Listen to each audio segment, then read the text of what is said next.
There is no doubt that Israel has the right to defend its citizens and residents. However, Palestinians have rights too.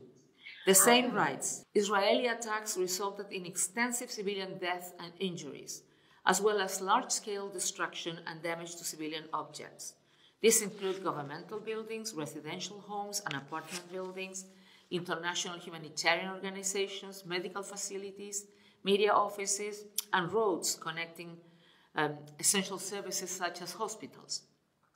The result was their partial or total destruction. Despite Israel's claims that many of these buildings were hosting armed groups or being used for military purposes, we have not seen evidence in this regard. Found to be indiscriminate and disproportionate in their impact on civilians and civilian objects, such attacks may constitute war crimes.